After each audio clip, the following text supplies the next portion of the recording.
मैं आपका शिक्षक मनीष कुमार आज फिर आपके 11वीं कक्षा के अर्थशास्त्र के पाठ के साथ आप सबका स्वागत करता हूं। आज की कक्षा में हम अखंडित श्रेणी के बारे में पढ़ेंगे। सबसे पहले आज 5 सितंबर है और शिक्षक दिवस है। इस अवसर पर मैं विश्व के तमाम शिक्षकों को प्रणाम करता हूं और उसके बाद अपनी क्लास की उनके नाम से शुरुआत करता हूं। अब हम क्लास के सिलेबस के अनुरूप चले। अखंडित श्रेणी में हम जो आंकड़ों के संगठन के अंदर अखंडित श्रेणी के अंदर आवृत्ति वितरण हम किस प्रकार करते हैं, इस संदर्भ में आज के पाठ में हम विवेचन करेंगे। यहाँ पर एक चित्र से आप इसको समझने की कोशिश कीजिए। ये आंकड़ों का संगठन जो चैप्टर था हमारा मूल चैप्टर, उसके अंदर दो तरह की श्रेणी, दो वर्गों में ये था। एक है व्यक्तिगत श्रेणी और दूसरा है आवृत्ति वितरण। व्यक्तिगत श्रेणी के अंदर आपने देखा था कि ये एक आरोही क्रम में और एक अवरोही क्रम में था। आवृत्ति वितरण के अंदर दो प्रकार की श्रेणियां आ जाती है, एक खंडित और एक अखंडित। तो जब ही हम वर्ग अंतराल की बात करते हैं तो ये अखंडित श्रेणी की बात आती है। और अखंडित श्रेणी में है दो तरह की, एक समावेशी श्रेणी और एक अपवर्जी श्रेणी, जिसके बारे में हम आगे पढ़ेंगे। तो सबसे पहले अखंडित श्रेणी की रचना किस प्रकार होती है उसको हम समझने की कोशिश करेंगे।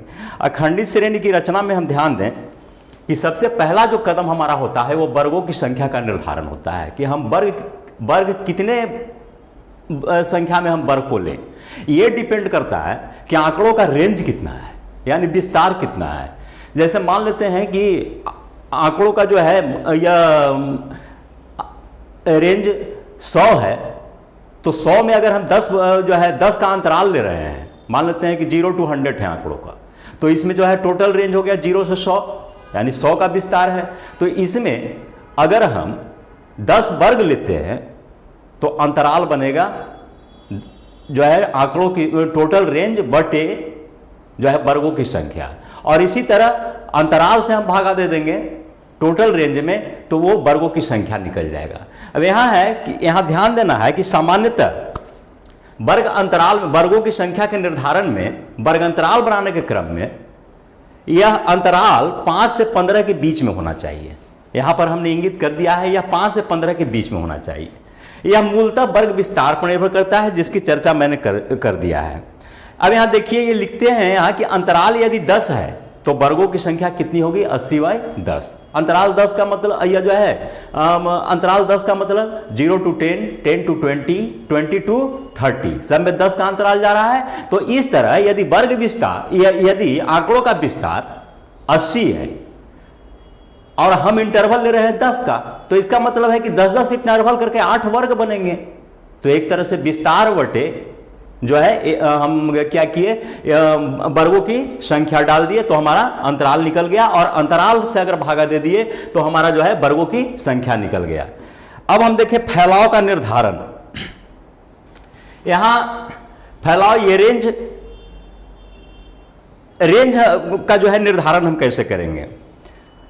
सबसे पहले यह ध्यान देना है कि वर्गांतर का फैलाव एक सहज अंक में होनी चाहिए, जैसे 5, 10, 20, 25, 5, 10, 20, 50 इत्यादि में, जिससे हमको गुणा भाग में दिक्कत नहीं हो और विषम आंकड़े लेने से हम बचे, जैसे 3, 7, 9, 11 आदि लेने से बचे। इससे सांख्यिकीय गणना में कठिनाई नहीं होगी। अब हम वर्ग अंतरालों का निर्धारण कैसे करेंगे। हम सभी मान लेते हैं कि वर्ग अंतराल में कभी कभी ऐसा देखने को मिलता है कि सभी वर्ग अंतराल समान नहीं होते हैं। कोशिश करना चाहिए कि सभी वर्ग अंतराल समान हो। वर्ग अंतराल में 5 या 10 का डिफरेंस हो, यानी वर्ग अंतराल एक निचली सीमा और ऊपरी सीमा के बीच में 5 या 10 का डिफरेंस, यह सामान्य है, इसका सामान्य स्थिति है। लेकिन कभी कभी ऐसा भी होता है कि किसी क्लास इंटरवल में 10 का अंतर है तो किसी में 20 का, किसी में 30 का। इसको हम एक बहुत अच्छे उदाहरण से समझ सकते हैं। मान लेते हैं किसी स्कूल में 100 स्टूडेंट हैं, जिसमें 15 स्टूडेंट फेल कर गए, 20 स्टूडेंट सेकेंड डिवीजन से पास किए, 30 स्टूडेंट थर्ड डिवीजन से पास किए। तो कितना हो गया, जो है 15 फेल किए, 20 सेकंड डिवीजन, 30 फर्स्ट डिवीजन, तो 30 20 50 और 15 65, शेष 35 फर्स्ट डिवीजन से पास किए। अब इसमें अंतराल जो बनेगा वो पहला क्या बना, ये देखिए फेल का एक अंतराल बना जो 0 to 15 या 20 जो फेल किया। दूसरा अंतराल बना थर्ड डिवीजन का जो 0 to 25, थर्ड 0 to 20 और इस तरह 35। यानी हम इस तरह से कहें, इसको ध्यान देना है कि यहां पर हमने लिख दिया है 0 to तो नहीं बनेगा, उसके आगे बनते जाएगा। जैसे यहां पर आप लिखे हुए से आसानी से समझ सकते हैं, अर्थशास्त्र में पूर्णांक 100 है, उसमें यदि किसी विद्यार्थी को 33 से कम अंक आता है तो वह सफल हो जाता है। 33 से 45 वाले तृतीय श्रेणी, 45 से 60 वाले द्वितीय श्रेणी और 60 प्लस वाले को प्रथम श्रेणी में।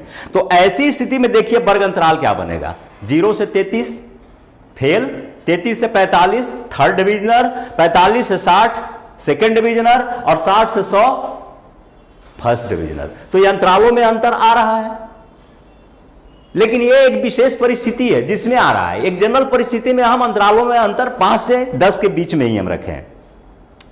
अब यह है कि वर्गांतर का आकार किस पर निर्भर करेगा, तो वर्गांतर का आकार के बारे में हम पहले भी बताया। वर्गांतर का आकार निर्भर करेगा कि आंकड़ों का विस्तार कितना है, और विस्तार में हम क्या करेंगे कि वर्गों की संख्या से भाग दे देंगे। वर्गों की संख्या से भाग देने पर जो आएगा वही वर्ग अंतराल होगा। उसी को यहां पर हमने फॉर्मूले पर ढाल दिया है। जैसे मान लेते हैं कि वर्गों की संख्या कितनी है, तो n का मान आप 100 या 200 कुछ भी रख सकते हैं। वर्ग अंतराल का आकार h, तो विस्तार कितना होगा। अब आप सोच के देखिए, यदि हम 10 वर्ग लिए हैं और अंतराल हम लिए हैं 10 का, तो जाहिर है कि विस्तार कितना का होगा, तो 10 गुने 10।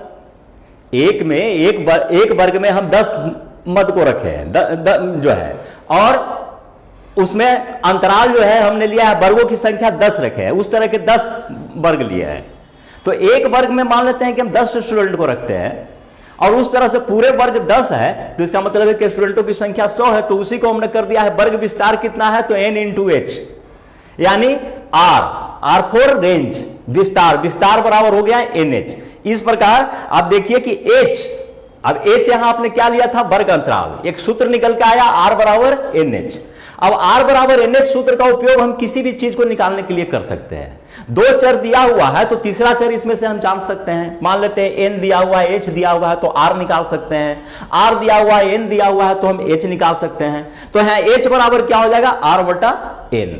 h हमने क्या लिया था, वर्ग अंतराल। अब देखिए, यदि r बराबर 100 है, n बराबर 10 है, तो h बराबर कितना हो जाएगा, r बटे n सूत्र का उपयोग करेंगे, 100 बटा 10, यानी वर्ग अंतराल क्लास इंटरवल जो है 10 होगा। यहां अब एक चीज ध्यान देना है, इसमें वर्ग अंतराल जो होता है वो वर्ग के मध्य मूल्य के इर्द गिर्द रहता है। जैसे हमने लिया यहां पर कि वर्ग अंतराल 10 का है, तो हम क्या लेंगे, पहला वर्ग, ध्यान दीजिए 0 to 10, तो 0 to 10 लेंगे तो उसका मध्य मूल्य क्या होगा, तो इसमें निचली सीमा जोड़ ऊपरली सीमा, आप बटा 2 पिछले दिन पढ़े थे, या ऊपरी सीमा जोड़ निचली सीमा, क्योंकि जोग है तो जोग में हम L1 प्लस L2 करें या L2 प्लस L1 करें, कोई फर्क नहीं पड़ने वाला है। तो L2 प्लस L1 भी अगर हम करते हैं बटे 2 तो आ जाता है 5, तो मध्य मूल्य 5 है। अब आप ध्यान दीजिए कि इसमें क्या होगा, तो 0 to 10 में 0 to 10 का जितना भी मद होगा वो सब 5 के इर्द गिर्द ही रहेगा। कोई 7 होगा, कोई 8 होगा, कोई 4 होगा, कोई 3 होगा, यानी 5 उसका केंद्रीय हो जाएगा, केंद्रीय स्थिति आ जाएगा। ऐसी स्थिति में क्या होता है कि 2 प्रकार की त्रुटियां उत्पन्न होती है। कुछ जो मूल्य होंगे वो 5 से अधिक होंगे और कुछ मूल्य 5 से कम होंगे। तो मध्य मूल्य इसी कारण लिया जाता है कि एक त्रुटि को दूसरी त्रुटि समाप्त कर दे। मान लेते हैं कि एक तरफ 5 या 7 और 8 दो मूल्य आ रहे हैं, तो 7 और 8 जब दो मूल्य आ रहे हैं तो ध्यान दीजिए मध्य मूल्य हमने लिया है 5, तब 5 से एक मूल्य 2 ज्यादा हुआ और दूसरा मूल्य 3 ज्यादा हुआ, तो 5 से विचलन कितनी हो गई, टोटल 2 और 3 5, ये अधिक, मध्य मूल्य से अधिक में 5 की विचलन हुई। अब मान लेते हैं कि 2 मूल्य 5 से कम है, 2 मूल्य 5 से कम है, वो आ गया 3 और 2, तो यहां भी देखिए मध्य मूल्य से विचलन कितना हो रहा है, 3 वाला में 2 का विचलन हो रहा है और 2 वाला में 3 का विचलन हो रहा है, यानी एक तरफ मध्य मूल से -5 और एक तरफ +5, तो दोनों मिलकर एक दूसरे को क्रॉस कर देते हैं। तो इस प्रकार क्या हो जाता है कि ऋणात्मक त्रुटियां धनात्मक त्रुटियों को समाप्त कर देती है। ऋणात्मक त्रुटि आया था -5 और धनात्मक त्रुटि +5, तो ये एक दूसरे से, यही कारण है कि ये कभी कभी हम आंकड़ों को मध्य मूल्य के आधार पर भी रखते हैं, आवृत्तियों को मध्य मूल्य के आधार पर भी रखते हैं। अब वर्ग सीमाओं का निर्धारण, ये ध्यान दीजिए, मूल इसी को समझना है।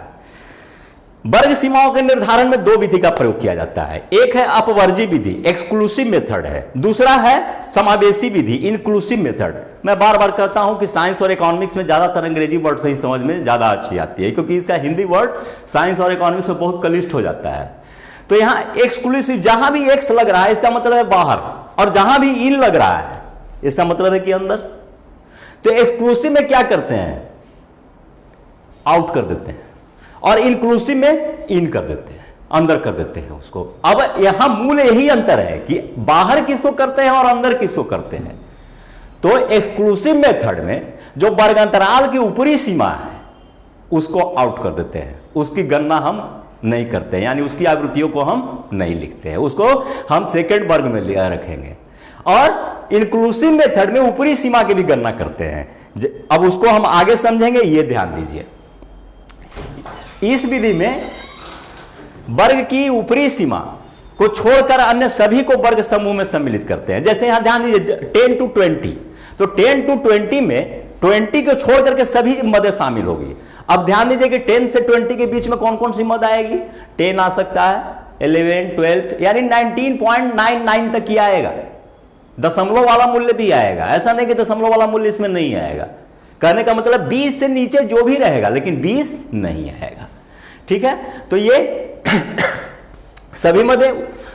और ऊपरी सीमा को हम कहां इंक्लूड करेंगे, तो अगले वर्ग में। अब जब पहला वर्ग हम 10-20 बनाए तो दूसरा वर्ग क्या बनेगा, 20-30, यानी इसकी ऊपरी सीमा, पहले वर्ग की ऊपरी सीमा दूसरे वर्ग की निचली सीमा होती है।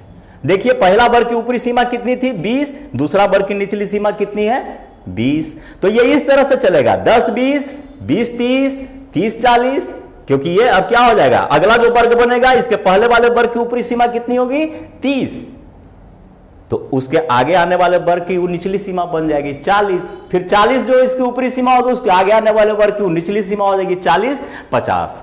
इसको आप इस उदाहरण से देख सकते हैं। यहां पर आप ध्यान दीजिए, 50 विद्यार्थियों की सांख्यिकी में प्राप्त अंक हैं, इनको अपवर्जी मेथड से किया गया है। आप एक बार देख लीजिए कि 50 है कि नहीं। ये 3, 3, 6, 2, 8, 2, 10, 5 रो है, 10 50 हो जाएगा। अब ये देखिए इसको किस तरह से लाए हैं, 10-20, 20-30, 30-40, 40-50। हम एक को सत्यापन यहां कर लेते हैं। 10-20 में देखिए आवृत्ति कितनी है, 2। उसमें हमने बताया था कि मिलान रेखा का एक कॉलम होगा और एक आवृत्ति का कॉलम होगा। मिलान रेखा में हम क्या करते हैं, पाई मेथड का इस्तेमाल करते हैं, यानी लकीर देकर के बनाते हैं। और लकीर में क्या करते हैं, 4 एवं काट विधि है ना, 4 सीधा और 1 आड़ी। वो आड़ी क्या होता है, इधर से भी हो सकता है, इधर से भी हो सकता है, लेकिन जहां पर भी आप एक बार इधर शुरू करें तो इधर से ही दे, और इधर शुरू करें तो इधर से ही दे, इसमें कोई यह नहीं है। अनुमेलन विधि भी इसको बोलते हैं। अब हम 10-20 में देखते हैं कि यहां देता है आवृत्ति 2, और शर्त क्या देता है कि ये चूंकि अपवर्जी श्रेणी में है, ये चलते 20 वाला इसमें सम्मिलित नहीं होगा। तो हम देखते हैं कि क्या 20 छोड़ के 10 से 2 है, या 2 से अधिक है, या 2 से कम है, तो हम उस पर गौर करें, इसके आंकड़ों पर गौर करें। यहां देखें, इसमें तो कोई 20 से नीचे नहीं आ रहा है, इसमें भी 20 से नीचे नहीं है, इसमें भी 20 से नीचे नहीं है, इसमें एक आ रहा है 15, ठीक है, और उसके बाद कोई यहां 20 है और यहां 18 है। तो अगर हम 20 तक लेते तो 3 आ जाता है इसकी आवृत्ति। कौन कौन, 15, 18 और 20। लेकिन यहां पर क्या आ रहा है, आप देखिए इसमें आपने क्या लिखा है, सिर्फ इसकी आवृत्ति आपने 2 दिया था, तो इसका मतलब है कि 15 और 18 आएगा, 20 नहीं आएगा। सही है, जो नियम है उसके अनुसार, क्योंकि इसकी उच्चतम सीमा को इसमें नहीं रखना। अगर उच्चतम सीमा कितना था वर्ग का, 20, अगर हम 20 को रखते तो हमारा कितना आवृत्ति आ जाता, एक 15 का, एक 20 का और एक 18 का। यहां हम लिख कितना रहे हैं, सिर्फ 2, यानी अपवर्जी मेथड के नियम के अनुसार 20 को हम नहीं रखेंगे। क्यों नहीं रखेंगे, इसलिए नहीं रखेंगे कि अगले वर्ग में यही इसकी निचली सीमा बन जाएगी।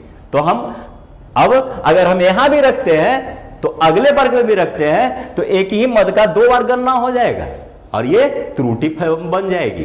तो ये इसमें हम 2, ये सही है बिल्कुल। अब 20 से 30 अब हम जांच कर लेते हैं कि देखते हैं कि 20 लिया है कि नहीं लिया है अगला वर्ग में। तो 20 से 30 को हम देखते हैं तो इसमें दे रहा है आवृत्ति की संख्या 3। अब देखते हैं कि 20 से 30 के बीच में 3 है कि नहीं। तो इसमें तो 30 से नीचे एक 26 आया, ठीक है, 1 आ गया, इसमें कहीं नहीं है। 30 से नीचे इसमें भी कहीं नहीं है। यहां एक 30 है तो मान लेते हैं एक 30 है, 30 तो हमको रखना नहीं है। यहां 26, 2 और 20 को अब इसी में न रखिएगा क्योंकि पहला में तो हटा दिए हैं। तो इसका अपवर्जित श्रेणी के नियम के अनुसार अगले वर्ग में यह जाएगा क्योंकि पहले वर्ग की उच्चतम सीमा थी। तो यह 3 आ गया। अगर हम 26 को भी रखते या 30 को भी रखते तो 4 हो जाता। अब 30 जाएगा अगले वर्ग में। तो हम समझते हैं कि आप समझ गए होंगे इसको कि अपवर्जित श्रेणी में कैसे रखना है। अब इस उदाहरण में देखिए, ऊपर के उदाहरण में सबसे छोटा क्या था यह ध्यान दीजिए। सबसे छोटा इसमें आप पूरा में ढूंढिएगा 15 आएगा और सबसे बड़ा कौन सा था 82। तो सबसे निचली सीमा 15, सबसे ऊपरली सीमा 82, यही आ रहा है ना। तो वर्ग विस्तार कितना का हुआ 67 का। 82 में से 15 घटाएंगे। वर्ग विस्तार के लिए क्या फॉर्मूला बताए थे L2 माइनस L1, यानी L2 हाईएस्ट सीमा और ये लोएस्ट सीमा। तो 82 माइनस 15 कितना हो गया 67। तो अब इसके अंदर हमको वर्ग विस्तार करना है। तो अब हम वर्ग क्या लेंगे ये ध्यान दीजिए। अब चूंकि लोएस्ट सीमा 15 है, 15 से नीचे तो और कोई है नहीं, तो हम 0 to 10 काहे के लिए लेने जाएं, क्योंकि 10 वाला मत तो है ही नहीं। 15 से यहां शुरू होता है। तो हम पहला वर्ग लेते हैं 10 to 20, उसमें 15 आ जाएगा। तो इस तरह से हम देखिए यहां पर 10 to 20, 20 to 30, 30 to 40, 40 to 50, 50 to 60, 60 to 70, 70 to 80। और अगला में हाईएस्ट कितना था 82। तो 80 से हमको आगे बढ़ना है ना। तो चूंकि क्लास इंटरवल सबका 10 रखे हैं तो यहां भी एक 10 वाला ले लेते हैं। तो ये 67 आ रहा है। तो इसमें कितना हो गया 3, 3, 6 और 2 8 तो हमको वर्ग लेना पड़ा इसमें, ठीक है। तो ये आप ध्यान देंगे। अंतिम 80-90 हुआ। अब समावेशी विधि में ध्यान दीजिए। समावेशी को आपने अंग्रेजी में क्या कहा था इनक्लूसिव, अंदर रख लेना है। किसको रख लेना है अपवर्जी में किसको भगा दिए थे, तो अपवर्जी में भगा दिए थे ऊपरी सीमा को। इस ऊपरी सीमा को इसी में रख लेना है। इसका मद पहले के वर्ग में गिनती हो जाएगा। तो इसमें देखिए ध्यान दीजिए ये कैसे बनता है। इसमें पहला वर्ग बनेगा 10-19 का और दूसरा वर्ग बनेगा 20-29 का। इसमें क्या बताएं कि ये 10 वाला भी आएगा 19 वाला भी आएगा। 19 को भी इसी में रखना है। अगर आप नहीं रखिएगा तो फिर इसको कहां काउंट किया जाएगा, क्योंकि अगला वर्ग तो 20 से शुरू हो रहा है। यानी पहले वर्ग के ऊपरी सीमा और अगले वर्ग की निचली सीमा के बीच में 1 का अंतर रहता है। यह ध्यान रखिएगा, याद रखिएगा। समावेशी रीति में क्या है, पहले वर्ग की ऊपरी सीमा और निचले वर्ग की जो है दूसरे वर्ग की निचली सीमा के बीच में 1 का अंतर रहेगा। 10-19 तो 20-29। अब ध्यान दीजिए यहां 29 आ गया तो अगला का निचला वर्ग कितना होगा 30-39। फिर यहां 39 आया तो अगला निचला वर्ग 40। 1 का अंतर रखेंगे। इंक्लूड क्या करेंगे ये ध्यान दीजिए। इसमें 10 से लेकर 19 तक आ जाएंगे, 19 के बाद नहीं, समझ रहे। ये तो उसमें अपवर्जी में क्या करते थे ऊपरी सीमा को छोड़ देते थे। तो अब ये देखिए जब इंक्लूड करते हैं इसको तो उसमें आपने क्या रखा था, चूंकि सब पूर्णांक में था तो तय बात है कोई दशमलव में नहीं था आपके आंकड़े में। तो 10 से 20 लिए थे तो 20 को छोड़े थे ना अपवर्जी में। इसका मतलब 19 तक लिए थे। तो यहां भी इसमें भी जो वर्ग ले रहे हैं तो 19 नियम इसका कहता है कि 19 को इंक्लूड करना ही है, क्योंकि 19 से फिर कोई अगला वर्ग नहीं बनेगा। अगला वर्ग 1 के बाद बनेगा, 19 के बाद 20 से बनेगा। तो उसके पहले वर्ग में जितनी आवृत्तियां आएगी इसका भी पहले वर्ग में उतना ही आएगा, क्योंकि वो भी 20 से नीचे तक ही लेता है और ये भी 19 तक ले ही रहा है, कोई दशमलव में नहीं है। तो तय बात है कि 19 तक तो ये कवर कर ही रहा है, यानी आवृत्तियों में इसमें कोई फर्क नहीं पड़ेगा। अब इसमें करते हैं क्या, समूचे का अंतिम में योग कर लेते हैं। योग में कितना आ रहा है, तो 50 आ रहा है। इससे यह हुआ कि हाँ, हमने 50 का चयन इसमें कर लिया है, 50 का चयन इसमें हम कर लिए हैं। अब इन दोनों में अंतर क्या आ रहा है, ये ध्यान दीजिए। अपवर्जीय श्रेणी में एक वर्ग की ऊपरी सीमा अगले वर्ग की निचली सीमा होती है, कुछ ज्यादा समझाने की जरूरत नहीं है, बहुत कह चुके हैं इस पर। समावेशी श्रेणी में एक वर्ग की ऊपरी सीमा अगले वर्ग के बीच अंतर होता है, एक का अंतर होता है ना। चलिए, इसके अंतर्गत वर्ग की ऊपरी सीमा की आवृत्ति उस वर्ग में सम्मिलित नहीं होती। अपवर्जी में ऊपरी सीमा की आवृत्ति नहीं सम्मिलित होती, लेकिन समावेशी में सम्मिलित हो जाती है। समावेशी श्रेणी में परिवर्तन करने की आवश्यकता है, हाँ आवश्यकता है। समावेशी श्रेणी, इसे समावेशी श्रेणी में परिवर्तन करने की आवश्यकता नहीं होती, लेकिन इसको अपवर्जी श्रेणी में परिवर्तित करना होता है। क्यों होता है, ध्यान दीजिए। यहां पर तो दशमलव में नहीं था तो चल गया मान। अब आप वर्ग बना रहे हैं समावेशी श्रेणी में 10 से 19, और उसके बाद अगला वर्ग आपका कौन बन रहा है, 20 से 29। अब मान लेते हैं कि कोई मूल्य 19.5 हो तो वो कहां आएगा, एक समस्या आ जाती है समावेशी श्रेणी में। 19.4 हो, मान लेते हैं कि हम पॉइंट में भी लेते हैं वर्ग को, जैसे 10 19.5, फिर अगला लेंगे 20.5, क्योंकि एक का अंतर जाएगा, तो 19.6 है, वो कहां जाएगा। लेकिन अगर इसी को हम अपवर्जी में तब्दील कर देते हैं तो पॉइंट में रहे या पूर्णांक में रहे सब आ जाएगा कि नहीं। जैसे इसमें हम लेंगे 10 से 20, तब 20 लेंगे तो 19.9 तक ना आएगा। यानी 20 से नीचे जो सबसे महीन अंतर वाली भी जो संख्या है वो भी इंक्लूड हो जाएगा पहले वर्ग में, यदि अपवर्जी में रखेंगे तो, क्योंकि ये 20 रहेगा यहां पर। अपवर्जी में आपने आप क्या देख रहे हैं, क्योंकि ये 20 पर है तो 19.9999 तक ये ले लेगा, यानी कोई छूटेगा इसमें नहीं। अर्थात समावेशी श्रेणी में छूटने का डर है, अपवर्जी श्रेणी में छूटने का डर नहीं है, निरंतरता बनी रहती है। इस कारण समावेशी श्रेणी को हम क्या करते हैं, अपवर्जी श्रेणी में तब्दील कर देते हैं। क्यों तब्दील कर देते हैं, क्योंकि वहां पर पॉइंट वाला वैल्यू छूट सकता है। जैसे हमने कहा कि 19.2 रहेगा तो कहां जाएगा, क्योंकि अगला वर्ग आपका जो शुरू होता है वो 20 से शुरू होता है और पहला वर्ग जो खत्म होता है वो 19 पर खत्म होता है। तो इसमें तो 19 तक रखे, इसमें 20 वाला को रखेंगे तो 19.2 कहां जाएगा। लेकिन जब अपवर्जी में रखेंगे तो ये 10 20 से नीचे 19.2 है, उसमें आ जाएगा, कोई भी छूटेगा नहीं। ठीक है। अब इसमें है, लास्ट है, यह सभी स्थितियों में उपयोगी होता है, चाहे मूल्य पूर्णांक में या अंश में हो। अपवर्जी श्रेणी सब में उपयोगी होता है,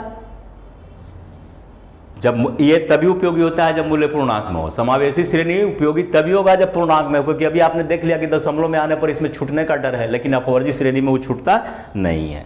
अब एक ध्यान दीजिए, यहां खुले सिर वाले वर्ग आ रहे हैं। खुले सिर वाले वर्ग में क्या होता है, ये ऐसा वर्ग है कि जिसमें पहले वर्ग की निचली सीमा और अंतिम वर्ग की ऊपरी सीमा नहीं दी हुई होती है। पहले वर्ग की निचली सीमा और अंतिम वर्ग की ऊपरी सीमा नहीं दी हुई होती है। ध्यान दीजिए, पहले वर्ग की निचली सीमा, जैसे हम किसी वर्ग को स्टार्ट कर रहे हैं 0 to 10, तो 0 नहीं दिया हुआ है, निचली सीमा नहीं।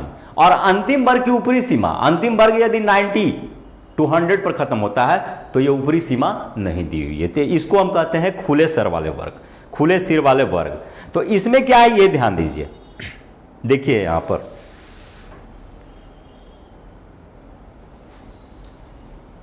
ये क्या है, 5 से कम, निचली सीमा नहीं है। ध्यान दीजिए, मैंने क्या कहा था, 0 to 10 में सिर्फ 10 दिया हुआ है, 0, तो इसका मतलब क्या है, निचली सीमा नहीं दिया हुआ है। इसका मतलब है कि जो शेष इसमें है पहला वर्ग में वो 10 से कम रहेगा। यहां पर क्लास इंटरवल को ध्यान दीजिए, क्लास इंटरवल इसमें क्या है, इस तालिका में, इस तालिका में क्लास इंटरवल 5 का है। देखिए आगे वाला में 5 10 10 15 15 20 20 25 25 30 30 35, तो जाहिर है कि पहला 5 तक लिया है, तो इसका मतलब है कि पहला वर्ग शुरुआत कहां से होगा, 5 से कम से, यानी 0 to 5। समझ रहे हैं, 5 से कम, हम इसको ये लिख सकते हैं कि 5 से कम वाला सब इसमें आ जाएगा। अगला तालिका में भी वही बताता है 100 से कम, यानी 0 to 100 वाला सब इसमें आ जाएगा, 100 से कम वाला में। तो इसमें आप ध्यान दीजिए कि पहले वर्ग में जो है निचली सीमा नहीं, ये दोनों में देखिए निचली सीमा नहीं है, और अंतिम वर्ग की ऊपरली सीमा नहीं है। 35 से अधिक, 700 से अधिक ऊपरली सीमा नहीं है। इसके पहले ऊपरी सीमा है 600 से 700, 500 से 600, लेकिन यहां 700 से अधिक देकर छोड़ दिया है। तो इसको लिखने का यही तरीका है कि पहला वर्ग में हम लिखते हैं पहला वर्ग की ऊपरी सीमा देकर के लिख देते हैं कि इतना से कम, और अंतिम वर्ग में निचली सीमा देकर के लिख देते हैं कि इतना से अधिक। तो यहां देखिए लिखा हुआ है 5 से कम, 35 से अधिक। पहला वर्ग की ऊपरी सीमा 5, तो 5 से कम। पहला वर्ग की निचली सीमा जो है, पहला वर्ग की अंतिम वर्ग की ऊपरली सीमा, निचली सीमा 35, तो लिख दिए 35 से अधिक। फिर से दिमाग में रखिए हम इसको कैसे लिखते हैं। पहला वर्ग की ऊपरी सीमा को लिख देते हैं कि इतना से कम। पहला वर्ग 0 to 5 मान के चलते हैं, क्योंकि 5 का अंतराल है, तो ऊपरी सीमा क्या बनेगा 5, तो हम इसमें लिख देते हैं सिर्फ 5 से कम। हम 0 to 5 लिखने की जरूरत नहीं है। अंतिम वर्ग में क्या होता है, अंतिम वर्ग की निचली सीमा दी हुई होती है, तो उसमें लिख देते हैं 35 से अधिक। उसी तरह इसमें किए हुए हैं 100 से कम, 700 से अधिक। अब इन वर्गों को हम बंद कर सकते हैं। इन वर्गों को बंद करने के पहले हम ये देखें कि इसमें क्लास इंटरवल कितना है, ये ध्यान दें। तो क्लास इंटरवल यहां देखने पर हमें पता चलता है कि 5 का है, तो इनको हम बंद करेंगे 0 to 5 करके, और इनको कर देंगे 35 से 40। इसमें 5 घटा देंगे, यानी बंद करने का नियम क्या निकल रहा है, पहले वर्ग की ऊपरी सीमा में से क्लास इंटरवल को घटा दीजिए, और पहले वर्ग की जो है अंतिम वर्ग की निचली सीमा में 5 जोड़ दीजिए, यानी क्लास इंटरवल जोड़ दीजिए। फिर से ध्यान में रहिए, पहले वर्ग की ऊपरी सीमा में से 5 घटा दीजिए, और अंतिम वर्ग की निचली सीमा में 5 जोड़ दीजिए। 5 यहां मैंने क्यों कहा, इसकी जगह पर आप सिद्धांत के रूप में क्या कह सकते हैं, यह तो व्यवहार में हुआ कि पहले वर्ग की ऊपरी सीमा में क्लास इंटरवल घटा दीजिए, और अंतिम वर्ग की निचली सीमा में क्लास इंटरवल जोड़ दीजिए। पहले वर्ग की ऊपरी सीमा में क्लास इंटरवल घटा दीजिए, और अंतिम वर्ग की निचली सीमा में क्लास इंटरवल जोड़ दीजिए। अब यहां चूंकि 5 क्लास इंटरवल है, तो 5 - 5 बराबर 0 हो जाएगा। ये पहला वर्ग की निचली सीमा आ जाएगा 0, और ऊपरली सीमा हो जाएगी 5। यहां पर जोड़ देंगे हम क्लास इंटरवल, तो क्लास इंटरवल मेरा कितना है 5, तो 35 × 5 = 40, यानी 35 40। ठीक इसी तरह इसमें भी हम काम करेंगे। इसमें क्लास इंटरवल 100 का है, देखिए 100, 200, 200, 300, 300, 400। तो हम क्या करेंगे, पहले वर्ग की ऊपरी सीमा में से क्लास इंटरवल घटा देंगे, तो 100 में से 100 घटाएंगे तो कितना आ जाएगा 0, यानी 0 to 100। अंतिम वाला में क्या करेंगे 100 जोड़ देंगे, तो 700 + 100 बराबर 800, यानी 700 800 का ये वर्ग बनेगा। इस तरह हम इसका वर्ग बंद कर सकते हैं। इसका एक और तरीका है, यहां देखिए 100 - 200 - 300 माइनस, ये माइनस नहीं है बल्कि डैश है, इस तरह का भी प्रयोग कर सकते हैं, या केवल ऊपरी सीमा, दो तरह से। ये निचली सीमा का प्रयोग आप कर सकते हैं एक बार में। तो निचली सीमा का प्रयोग कीजिएगा तो निचली सीमा के बाद डैश देंगे, और ऊपरी सीमा का प्रयोग कीजिएगा तो ऊपरी सीमा के पहले डैश देंगे। बात समझ में आ रही है।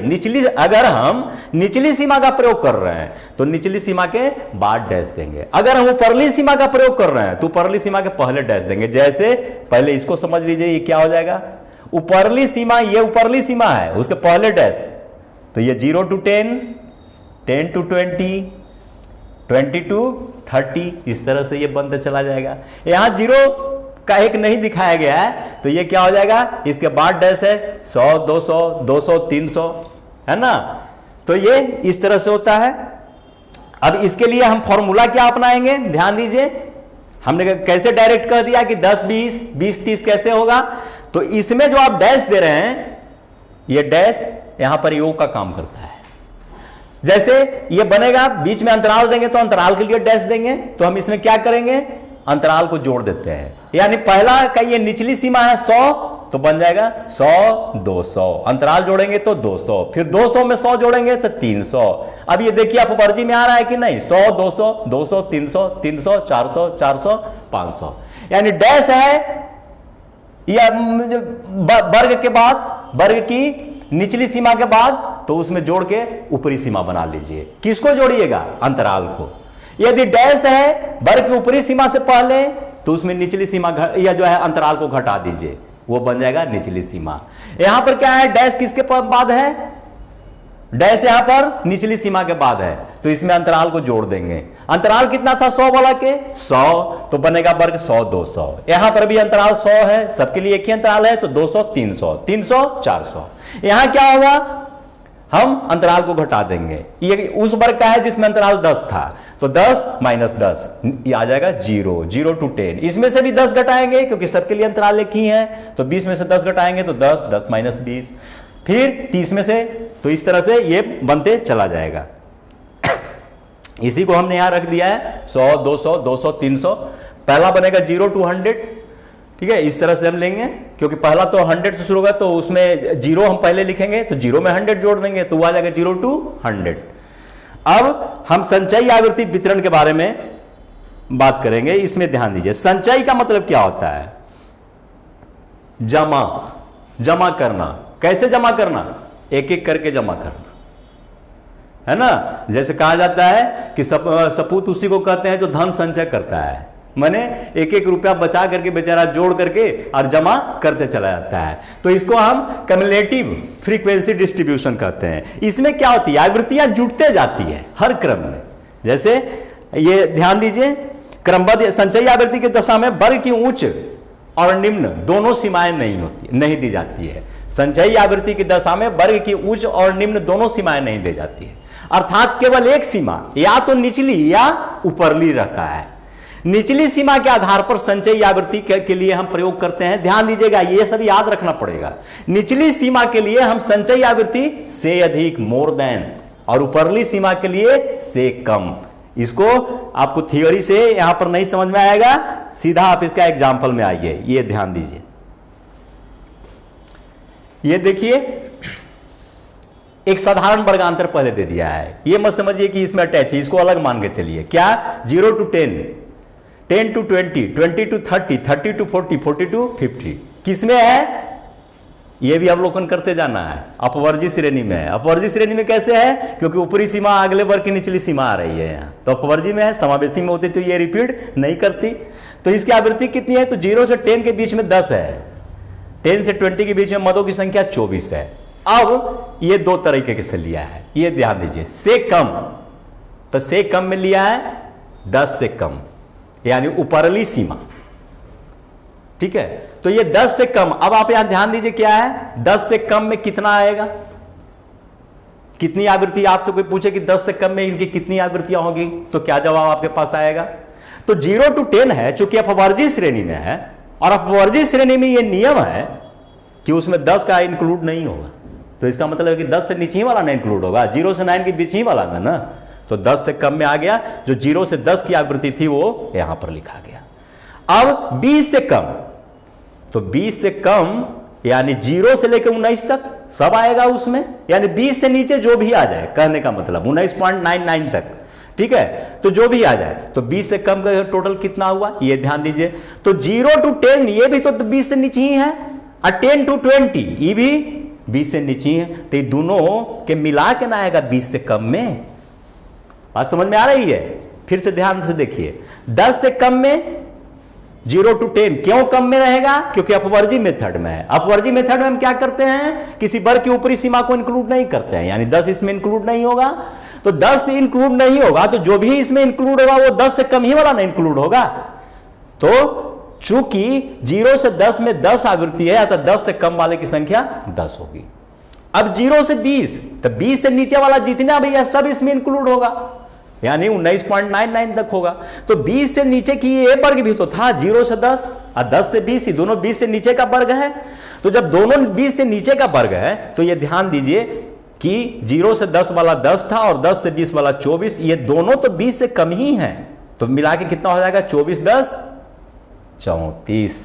अगला लिए 20 से 30, था, इसको हम हटा दे रहे हैं। पहले इस पर विचार कीजिए, 30 से कम, तो 30 से कम में हम कहां तक लेंगे, यानी 0 to 30। तो 0 to 30 में 10-10 क्लास इंटरवल करके 3 वर्ग बनेगा ना, 0 to 10, 10 to 20, 20 to 30, ये सब तो 30 से नीचे रह जाएंगे। और इसका मतलब क्या है कि इन तीनों की आवृत्तियां 30 से कम में जुटेगी, यानी 10, 24, 40, 10, 24, 40, 74।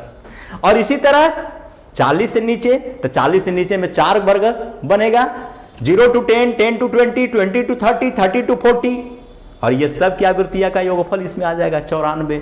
फिर 6 से कम, या जो है 50 से कम, तो ये 50 से पहले वाला जितना भी आएगा, चूंकि आप वर्जी में है तो 50 तो इसमें इंक्लूड होगा नहीं, तो 50 से कम वाला ये पांचों वर्ग की आवृत्तियां इसमें इंक्लूड हो जाएगा। टोटल मेरा कितना आ रहा है 100, जिसका मतलब है कि हम समूचे को इसमें इंक्लूड कर लिए हैं, क्योंकि 100 विद्यार्थी का ही हमने आंकड़ा लिया था। अब से अधिक देखिए, ये तो से कम हुआ, से कम में आपने आप क्या लेते हैं, वर्ग की ऊपरी सीमा। देखिए 0 to 10 में पहला वर्ग है, इसकी ऊपरी सीमा कितना था 10, तो इसमें देखिए 10 से कम में हम वर्ग की ऊपरी सीमा से चलते हैं, ठीक है। दूसरा में आपने क्या किया, देखिए 10 से 20, इस वर्ग की ऊपरी सीमा कितना है 20, इसको आपने लिया है। अब से अधिक में हम क्या करेंगे, निचली सीमा को लेंगे। जब हमको से अधिक में दिखाना है तो जो सबसे निचली सीमा है उससे तो सब अधिक न रहेगा, तो सबसे पहले सबसे निचली सीमा से लेकर चलते हैं। तो सबसे निचली सीमा कौन होगा, 0, तो हम लिखते हैं 0 से अधिक। तो 0 से अधिक तो समूचा है, यानी 100 हो, 100 मदों को आपने लिया था तो 100 आ जाएगा इसका टोटल। अब 10 से अधिक कितना है, तो 10 से अधिक 0 से 10 के बीच में आने वाले छट जाएंगे ना, अब क्योंकि ये सिर्फ 10 से अधिक ना पूछता है, 0 से अधिक में ना समूचा आएगा तो छट जाएंगे। तो ये ध्यान दीजिए, इसमें कितना था 0 से 10 के बीच में कितना था आवृत्ति 10, तो ई 10 छट जाएगा। आप 100 माइनस 10 कितना आ गया 90। फिर 20 से अधिक, तो अब ये क्या होगा, ये 10 भी छटेगा, ये 24 भी छटेगा, है ना। तो इसमें 24 और 10 34, 34 छट गया, तो ये आ गया 66।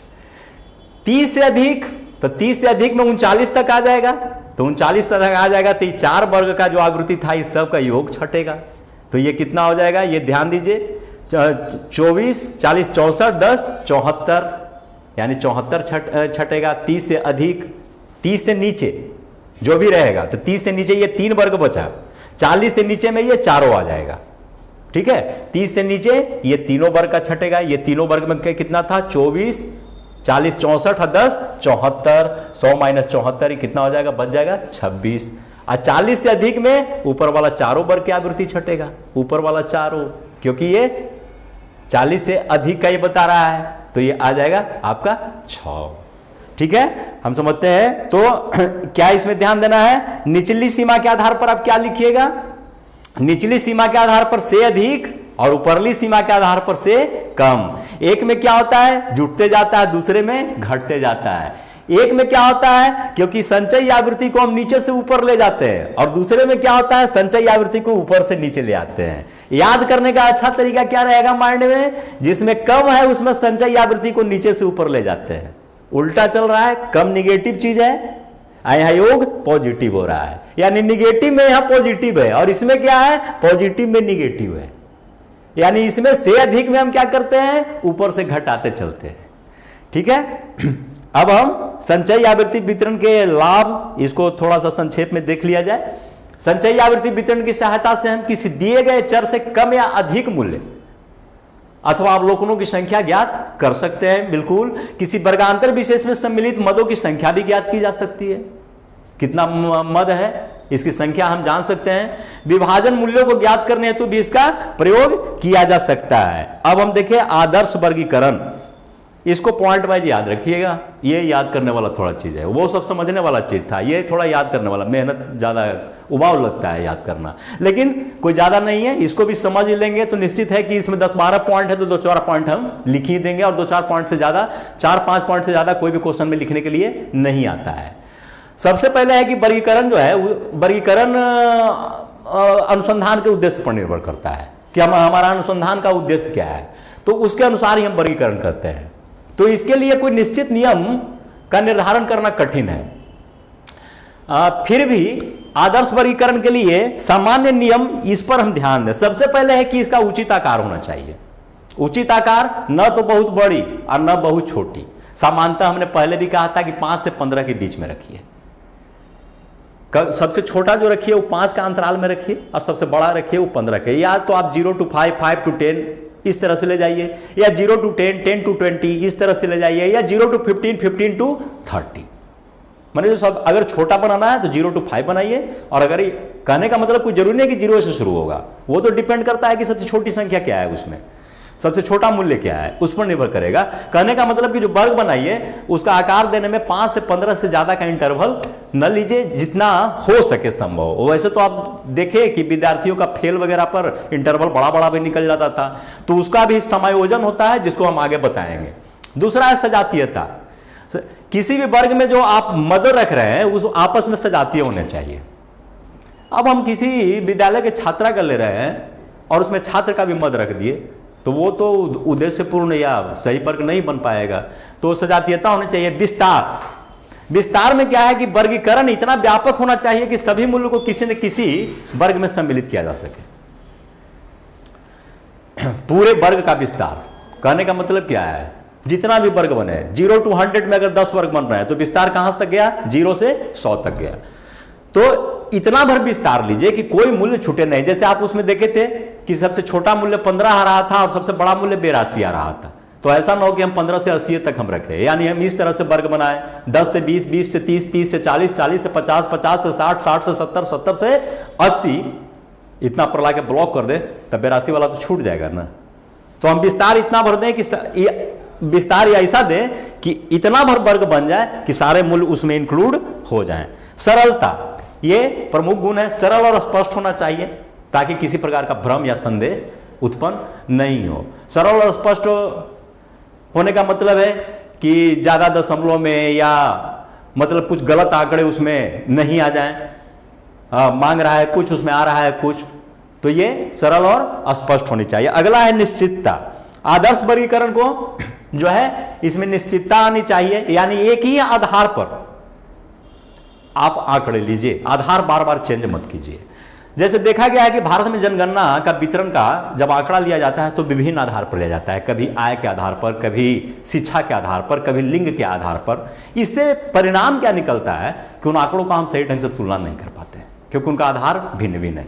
अतः हमारा आधार बार बार चेंज नहीं होना चाहिए, एक ही आधार पर हम आंकड़े लेते रहें, जिससे हम एक तुलनात्मक अध्ययन या निश्चित निष्कर्ष की प्राप्ति कर सके।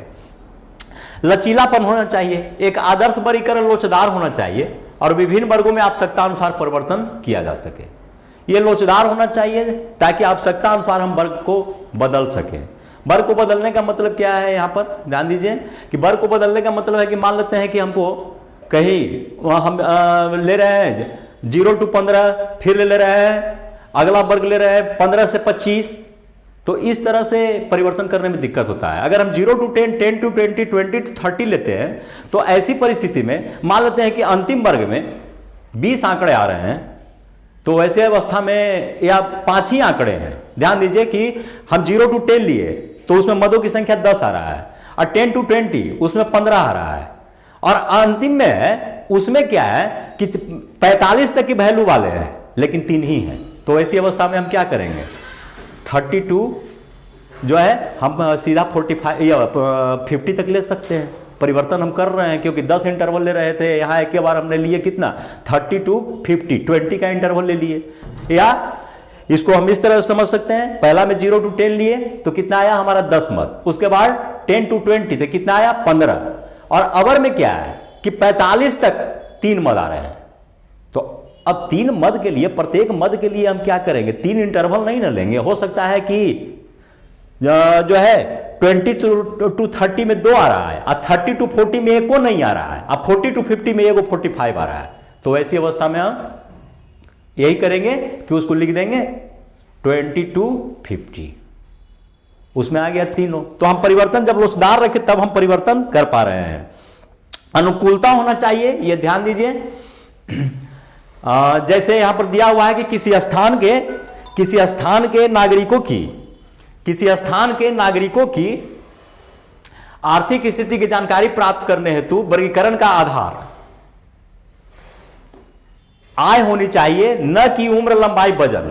अनुकूलता का मतलब क्या है? अनुकूलता का मतलब है कि आपका उद्देश्य क्या है, उद्देश्य के अनुकूल होना चाहिए। अगर हम आर्थिक स्थिति की जांच कर रहे हैं तो आर्थिक स्थिति की जांच करने में हम लंबाई के आधार पर आंकड़े ले रहे हैं, उम्र के आधार पर आंकड़े ले रहे हैं, तो ये क्या उद्देश्य के अनुकूल हुआ? तो उद्देश्य की अनुकूलता के जो है अनुसार यही वो बता रहा है कि उसका आधार आय होना चाहिए। शुद्धता, एक आदर्श वर्गीकरण शुद्ध इस प्रकार होना चाहिए कि ताकि अंकगणितीय नियमों का सही ढंग से पालन किया जा सके, यानी जोड़ घटाव गुना भाग में हमको कोई यहां पर दिक्कत नहीं होनी चाहिए। सभी मूल्यों का योग समग्र के बराबर आ जाए, मूल्य का योग समग्र के बराबर आना चाहिए। ये बराबर हमने कहा है, जैसे आपने देखा कि विद्यार्थियों की संख्या 50 है तो आवृत्तियों का योग हमारा 50 आ रहा है। निरंतरता होनी चाहिए। निरंतरता का मतलब क्या है? जिसमें मूल रूप से समावेशी विधि और अपवर्जी विधि के अंतर को आप देख सकते हैं, जिसमें हमने कहा था कि समावेशी विधि में क्या होता है कि समावेशी विधि में जो है एक वर्ग की ऊपरी सीमा और उसके अगले वर्ग की निचली सीमा के बीच में एक का अंतर आ जाता है। उस बीच में कोई डिसमिल वाला आ जाएगा, दशमलव वाला कोई मद आ जाएगा, तो वो तो छूट जाएगा ना, तो उसको हम अपवर्जी में कन्वर्ट कर देंगे। समावेशी जो है आंकड़ों को हम अपवर्जी विधि में बदल देंगे। अपवर्जी में बदल देंगे तो छूटने का कोई जगह नहीं मिलेगा। इसके बारे में हम पीछे विस्तृत चर्चा कर चुके हैं, अतः बार बार इसे करना यहां पर कोई जरूरत नहीं है। तो इसके लिए जो है हम कुछ विधियों को प्रयोग में लाते हैं कि कैसे हम समावेशी को अपवर्जी में परिवर्तित करें। अब यहां ध्यान दीजिए, समावेशी श्रेणी के आंकड़े हैं। आंकड़े क्या है ये देखिए आप, 10, 14, 15, 19 है समावेशी की नहीं? पहले इसको आप समझिए। समावेशी में क्या है कि सबसे निचले वर्ग की ऊपरी सीमा वो दूसरे वर्ग की निचली सीमा नहीं होती, बल्कि एक का अंतर रहता है। तो देखिए 10, 14, 15, 19, अगला फिर 19 है यहां, तो यहां आ गया 20, समावेशी में है, ठीक है। अब अपवर्जी है तो क्या करते हैं कि पहले वर्ग की ऊपरी सीमा लिए, पहले वर्ग की ऊपरी सीमा कितनी है? 14। दूसरे वर्ग की निचली सीमा लेते हैं, निचली सीमा कितनी है दूसरे वर्ग की? 15। दोनों का अंतर निकाल देते हैं, जाहिर है अंतर 1 होगा, तो 1 आया। इसमें हम 2 से भागा दे देते हैं, 2 से भागा दे दिए थे, कितना आ गया? 0.5। अब इस 0.5 को हम क्या करते हैं ये ध्यान दीजिए, 0.5 को वर्ग की जो है निचली सीमा में से घटा देते हैं और ऊपरली सीमा में जोड़ देते हैं। निचली सीमा में घटा देते हैं और ऊपरली सीमा में जोड़ देते हैं। क्या होगा अब ये ध्यान दीजिए, यहां पर 10 में हम 0.5 घटा दिए, कितना आ जाएगा? 9.5। इसमें हम 0.5 जोड़ दिए, कितना आ जाएगा? 14.5 आएगा ना। अब देखिए, अब अगली बार भी हम यही काम करेंगे, 15 में से 0.5 घटाएंगे, कितना आ जाएगा? 14.5। अब देखिए ये बन गया कि नहीं? 9.5, 14.5, 14.5 फिर यहां आ गया। तो अपवर्जी में क्या होता है? ऊपरली सीमा दूसरे वर्ग की निचली सीमा होती है ना, दोनों एक हो गया कि ना। उसमें क्या लेते थे? 0 to 10, 10 to 20। पहला वर्ग 0 to 10, दूसरा 10 to 20। तो 0 to 10 में क्या होता था? 10 ऊपरी सीमा था, वो दूसरे वर्ग की निचली सीमा बन जाती थी। यहां क्या हुआ? जस्ट वही चीज, 0.5 जो है इसमें से घटा, ये 9.5 हुआ, इधर 0.5 जोड़ दिए तो 14.5। यानी पहला जो है निचली सीमा में 0.5 घटाते हैं, ऊपरली सीमा में 0.5 जोड़ते हैं, ये नियम है इसका। तो 14.5, तो जब हम पहले वर्ग में ये नियम अप्लाई किए तो दूसरा में भी नियम अप्लाई करेंगे ना। तो दूसरा में करेंगे तो 15 में से 0.5 घटाएंगे तो ये भी 14.5, इधर 0.5 जोड़ेंगे 19.5। फिर हम तीसरा में भी अप्लाई करेंगे, 0.5 घटाएंगे तो 19.5। तो अब क्या बन रहा है? 9.5, 14.5, 14.5, 19.5, 19.5, 24। अपवर्जी में आ जा रहा है, बिल्कुल समझ रहे हैं। अब ये देखिए मैंने दे दिया है, ये 9.5, 14.5, 14.5, 19.5, 19.5, 24.5, 24.5, 29.5, इस तरह से आगे बढ़ते चला जाएगा। जहां तक आपका वर्ग विस्तार है, रेंज है, वहां तक ये जाएगा। तो ये अपवर्जी श्रेणी में तब्दील करने का ये मेथड है। इसमें क्या है, अब अगला ध्यान दीजिए, एक और इसका गुण क्या होना चाहिए कि आपसी पृथकता। उसको दिमाग में रखिएगा पूरा कि कैसे हम बदलते हैं। पहले अंतर को निकाल लेते हैं, अंतर को 2 से भागा देते हैं, 2 से भागा देते हैं तो जाहिर है कि 0.5 आएगा। निचली सीमा में से 0.5 घटा दीजिए, ऊपरली सीमा में पॉइंट जोड़ दीजिए। ये काम प्रत्येक वर्ग में कीजिए, ऑटोमेटिकली अपवर्ग श्रेणी में वो बदल जाएगा। अब हम मूल इसमें यही समझना था, इसके जो है एक आदर्श वर्गीकरण के गुण में। अब ऐसे ये छोटे छोटे पॉइंट है, इसको आप पढ़ भी सकते हैं, फिर भी हम जरा सा देख लेते हैं इसको। आपसी पृथकता होना चाहिए। इसमें ध्यान देना है कि एक भी मद ऐसा नहीं हो जो 2 बार काउंट हो जाए, ई वर्ग में भी और ऊ वर्ग में भी।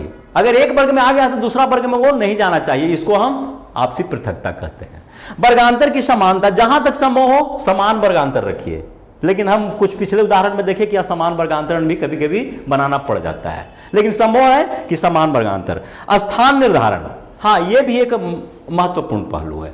महत्वपूर्ण पहलू ये क्या है कि इसमें ध्यान दीजिए कैसे हमको बनाना है, ये आपके बनावट को बताता है। इसको हालांकि आप बना लेंगे वैसे ही और आप बनाते भी होंगे वैसे ही, लेकिन एक नियम के तहत याद रखना। इसमें क्या है कि किसी भी आवृत्ति वितरण में आकार अथवा मूल्यों को बाईं ओर, मूल्य को बाईं ओर, यानी ये देखिए अगर हम किसी को भी निकालें तो उस तरह से आप समझ सकते हैं। जैसे यहां देखिए ये मूल्य है 0 to 10, आवृत्ति को दाईं ओर, ये इसका नियम है और इसी के अनुसार हमको चलना है। बीच में मिलान चिन्ह को देना है, ठीक है। तो ये आवृत्तियों को दाहिनी तरफ, और इसमें क्या है, प्रथम वर्ग की निचली सीमा या तो 0 होनी चाहिए या फिर 5 अथवा 5 का गुणक, या तो 0 हो या 5 अथवा 5 का गुणक हो। 0 रहेगा तब तो जितने भी 1 2 की अगर मद हैं तो वो सारे के सारे उसमें इंक्लूड हो जाएंगे। अगर मान लेते हैं कि 1 2 मद नहीं है, 8 9 है, तो कम से कम 5 लें। 8 9 भी नहीं है, सीधा 10 से शुरू होता है, तो हम कम से कम 10 से लें, 10 20 का वर्ग अंतराल बनाएं। ज्यादा अच्छा क्या रहेगा, गुना भाग से ठीक ठाक रखने के लिए, अंकगणितीय रीति को सही ढंग से आसानी से अपनाने के लिए, या तो शुरू को 0 से स्टार्ट कीजिए या 5 के गुणांक में वर्ग अंतराल स्टार्ट कीजिए, ठीक है। अब इसको देखिए, उसी चीज को जो मैंने पहले कहा कि समावेशी श्रेणी को अपवर्जी श्रेणी में कैसे बदला जाता है, उसी को यहां दिखा दिया है या आंकड़ों से। आप यहां भी जो चीज वहां था बिल्कुल वही है। वहां पर हम आंकड़े के रूप में नहीं लिखे थे, लाइन में लिखते चले गए थे कि 9.5 14.5, देखिए बिल्कुल वो यहां आ रहा है 10 14, तो ये 9.5 14.5 14.5 19.5 19.5 24.5 24.5 29.5, इस तरह से ये आते जा रहा है ना। तो ये समावेशी श्रेणी को आप अपवर्जी श्रेणी में यहां तब्दील कर रहे हैं। और देखिए एक चीज यहां पर हम मार्केबल आ रहा है कि आवृत्तियों की संख्या दोनों में बराबर है, ये भी आपको ध्यान रखना है। बहुत पढ़ने के क्रम में लोग इग्नोर कर जाते हैं इसको। यहां पर क्या आ रहा है, ये देखिए समावेशी श्रेणी में 10 14 के बीच में 3 आवृत्ति है, तो इसमें 9.5 14.5 के बीच में 3 आवृत्ति है। मैंने इसको आपको बतला दिया था, शायद आपको याद नहीं होगा। 10 14 के बीच में 14 से नीचे ही वाला नो सब आएगा, ठीक है, तो 3 आवृत्ति। और ये 9.5 से 14.5 इसमें, और 14.5 से 19.5 ये इसमें 5 आवृत्ति, तो इसमें भी 5 आवृत्ति। अब ये जो है इसको ध्यान दीजिए कि ये आवृत्तियां तो ये बराबर आएगी, और इसमें निचली सीमाएं क्या होगी और ऊपरी सीमाएं क्या होगी। तो निचली सीमाओं के लिए हमने क्या कहा था कि 0.5 जो घटा देंगे और ऊपरी सीमा के लिए 0.5 हम जोड़ देंगे। देखिए प्रत्येक में लिस्ट से निचली सीमा निकाली हुई है, 0.5 एक में हम घटाते हैं और दूसरे में 0.5 हम जोड़ते हैं। ये समूचे निचली सीमा यानी 9.5 14.5 14.5 19.5 इस तरह से ये बनते हुए चला जा रहा है। अब हम ध्यान दें सापेक्षिक आवृत्ति वितरण पर। सापेक्षिक आवृत्ति वितरण क्या है? सापेक्षिक आवृत्ति वितरण का मतलब है कि एक की अपेक्षा दूसरा का कितना है, एक की अपेक्षा दूसरे का कितना है। सच मायने में कहें तो यह प्रतिशत है सापेक्षिक आवृत्ति श्रेणी। इसको आप एक उदाहरण से आसानी से समझ सकते हैं। ऐसे इसमें नोट्स में आप पढ़िएगा, जो इसका लिटरेचर है वो भी, कि इसके लिए वास्तविक आवृत्तियों के कुल अवलोकन के प्रतिशत के रूप में व्यक्त किया जाता है। कुल का कितना प्रतिशत एक वर्ग का आ रहा है यही निकालना होता है। जैसे मान लेते हैं कुल आवृत्ति 50 है और किसी खास वर्ग का 10 आ रहा है, तो इसका मतलब क्या होगा कि 50 का 10 कितना परसेंट होगा, उसको आप निकाल लीजिए, वो उसका सापेक्षिक आवृत्ति कहलाएगा। जैसे 100 है तो 100 का 10 10%, 50 का 10 20%, वो सापेक्षिक आवृत्ति कहलाएगी। जैसे यहां पर आप ध्यान दीजिए, ये श्रमिकों के काल्पनिक न्याय आदर्श में उनके द्वारा मौद्रिक मजदूरी निम्न पाई गई, ये मजदूरी है, कुछ श्रमिकों की 20 श्रमिक लिए हैं यहां पर, देखिए 5 5 10 5 15 5 20। अब इसको आप ये देखिए, पहले आवृत्ति वितरण किए, आवृत्ति वितरण क्या किए, तो सबसे निचली सीमा हमने लिया कि सबसे कम मजदूरी क्या है, तो 100 से नीचे कोई कम नजर नहीं आ रहा है, और सबसे ऊपरी मजदूरी हम देख रहे हैं तो 148 नहीं 149 आ रहा है, ठीक है। तो यानी ऊपरी सीमा हमारे हो गई 149। अब जाहिर है कि हम आवृत्ति क्या लेंगे, इसमें वर्गांतर क्या लेंगे, वर्ग विस्तार कहां से कहां तक जाएगा, तो 100 से 150 तक जाएगा। तो 100 से 150 तक जाएगा तो हमारा 5 वर्ग 10 के इंटरवल में बन सकता है, अच्छा वर्ग बनेगा, ठीक है। वर्ग के एक अच्छे वर्ग के उदाहरण पेश करते हुए हम 5 वर्ग बना सकते हैं। तो 5 वर्ग मेरा हुआ पहला 100 से 110, यानी 110 से नीचे वाला सब इसमें आ जाएंगे, 120 से 110, 130 से 120, 140 से 130 और 150 से 140, ये सारा आया। अब इनका हम देखें कि कितनी आवृत्तियां हैं, तो अब ये छोटी छोटी चीज हर बार बताने की आवश्यकता नहीं है, इसमें हम गिन लेंगे कि 110 से नीचे कितना आया, तो ये 2 आ रहे हैं, 120 से 110 के बीच में तो 6 आ रहे हैं। यहां ध्यान दीजिए कि 110 इसमें इंक्लूड नहीं होगा, क्योंकि अपवर्जी में 110 इंक्लूड इसमें होगा, इसमें 120 नहीं आएगा, बल्कि 120 वाला मद इसमें आएगा। तो ये आवृत्तियां आ गई। अब सापेक्षिक आवृत्तियां हम निकाल रहे हैं, तो ये ध्यान दीजिए कितना आया, 100 से 110 के बीच में आवृत्ति कितनी है, 2। टोटल आवृत्ति कितनी आई, 20, यानी टोटल मजदूरों की संख्या, आवृत्ति वही आनी चाहिए, समेशन हमारा आना चाहिए। तो 20 है टोटल आवृत्ति, और 100 से 110 वाला के है 2, तो 20 का कितना प्रतिशत 2 होगा, तो 10% आ गया, यहां 10 लिख दिए परसेंटेज। 6 आया है, तो 20 का 6 कितना परसेंट होगा, तो 20 का 6, 20 का 10 जो है 10% होगा, 2 20 का 6 जो है 30% के रूप में आएगा। 20 का हम 10% अगर निकालेंगे तो 2, तो 3 10 जोड़ेंगे तो 6 होगा ना, तो 30%। इसी तरह सबका हम परसेंट निकाले और समूचे प्रतिशत को जोड़ देते हैं तो 100 आ जाता है। इसका मतलब है जो है हमारा कंक्लूजन सही है, हम जो कैलकुलेशन जो की है वो मेरा बिल्कुल ठीक है। अब इसमें देखिए असमान वर्गांतर, इसको समझने की कोशिश कीजिए। इसको हम असमान वर्गांतर में क्या होता है कि जिसे हम आपको बतला रहे थे कि कोशिश करनी चाहिए कि वर्गांतर समान हो, लेकिन आपने स्कूल के फेल और पास और सेकंड डिविजनल छात्र को देखा कि वो वर्गांतर असमान बनाना पड़ता है। जैसे इसमें देखिए कि उसी तरह के आंकड़े हमने लिए हैं 0 to 10, 10 to 30, 30 to 60, यह समान वर्गांतर है। क्यों? क्योंकि यहाँ क्लास इंटरवल 10 का है, यहाँ क्लास इंटरवल कितना का है, 20 का है, और यहां क्लास इंटरवल हो जा रहा है 30 का, यानी क्लास इंटरवल हर बार 10-10 की ओर। तो इसको हम समायोजन करते हैं, इसकी आवृत्तियों को समायोजन यानी एडजस्टमेंट। एडजस्टमेंट का मतलब क्या है कि अगर 0 to 10 का, ध्यान दीजिए 0 to 10 कहने का मतलब है कि जिसका 10 इंटरवल है उसमें अगर आवृत्ति की संख्या 10 आई, और जिसमें 20 इंटरवल है उसमें आवृत्ति की संख्या यदि 20 आई, तो यदि 10 इंटरवल होता तो उनका कितना होता, उस हिसाब से यानी औसतन निकालना तो 10 पर बैठता। इसको आप एग्जाम्पल से समझ सकते हैं। पहले इसमें ध्यान दीजिए कि इसको हम समायोजन ही कहते हैं। इसमें कुछ नियम है पर समायोजन करने के लिए। सबसे पहले उस वर्ग को लिया जाता है जिसका वर्गांतर सबसे कम हो। अब जाहिर है कि सबसे पहले आप किसको लीजिएगा, 0 to 10 को। वर्गांतर सबसे कम इसी का है क्योंकि बागे का तो 20 है, 30 है, इस तरह से बढ़ते जा रहा है। तो 0 to 10 को लेते हैं, 10 है वर्गांतर। अब उसके बाद निम्न वर्गांतर की आवृत्तियों को समायोजित नहीं किया जाएगा। सबसे जो छोटा है उसको समायोजित नहीं किया जाएगा, बल्कि छोटा से जितना भी बड़ा है उसी को समायोजित किया जाएगा। समायोजन का छोटा में नहीं है, ध्यान नहीं देना है।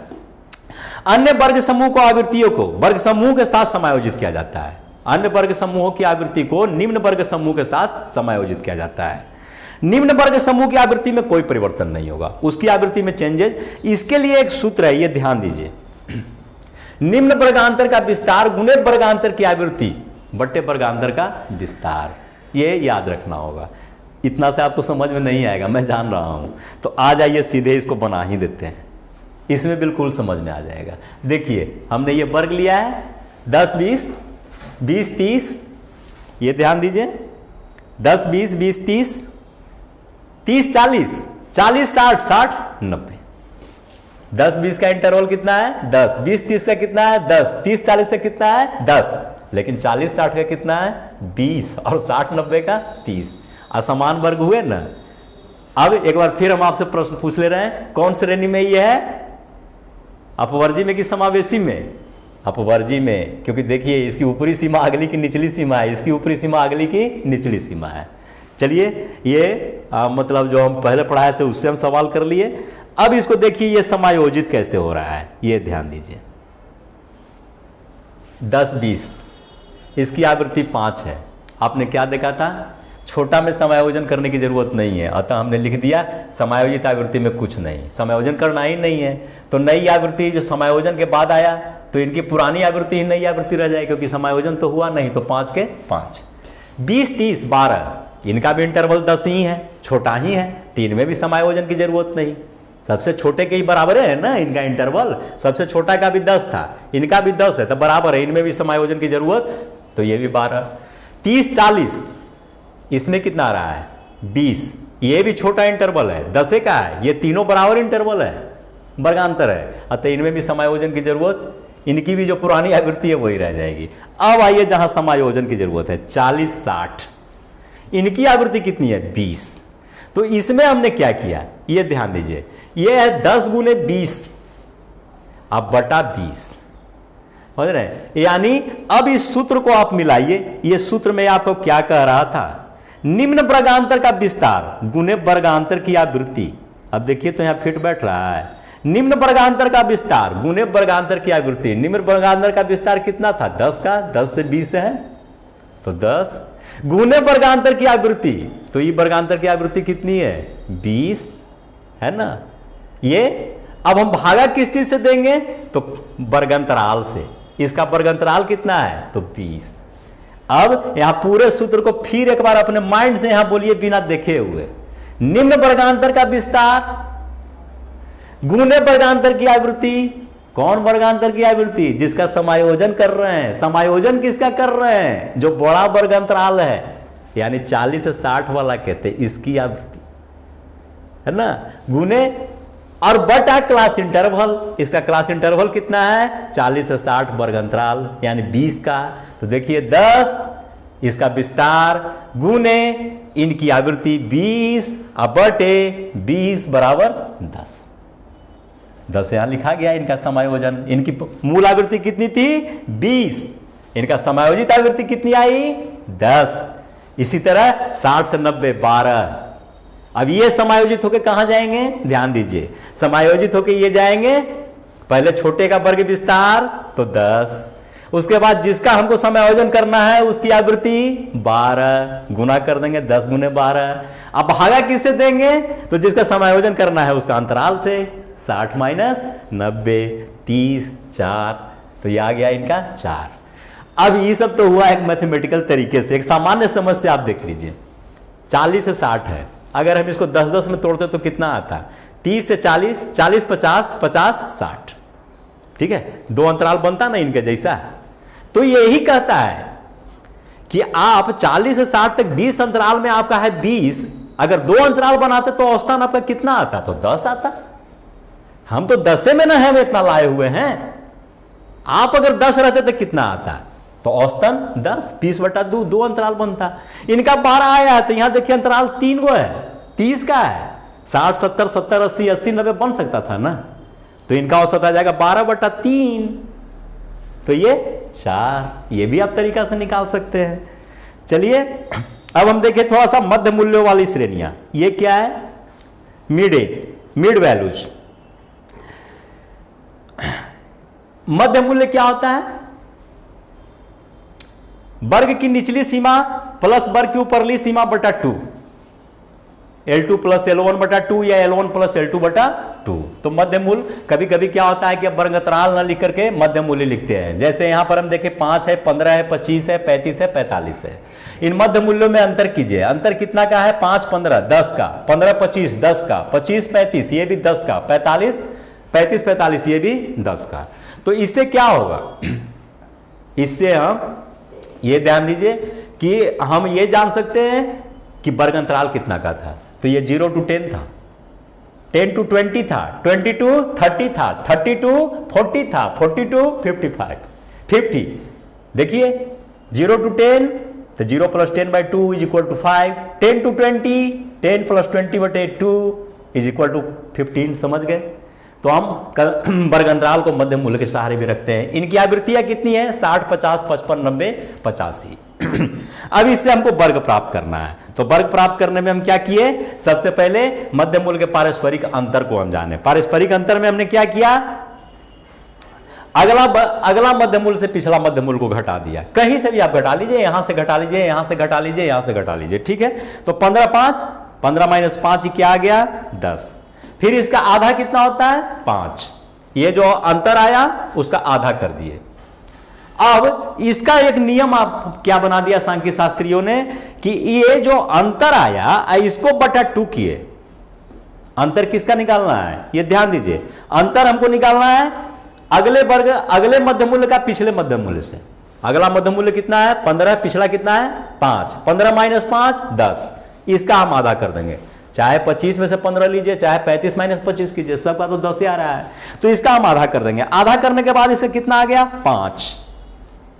अभी कहता है कि ये 5 का यूज करके आप निचली सीमा और ऊपरली सीमा बना सकते हैं। निचली सीमा बनाने के लिए हम क्या करेंगे?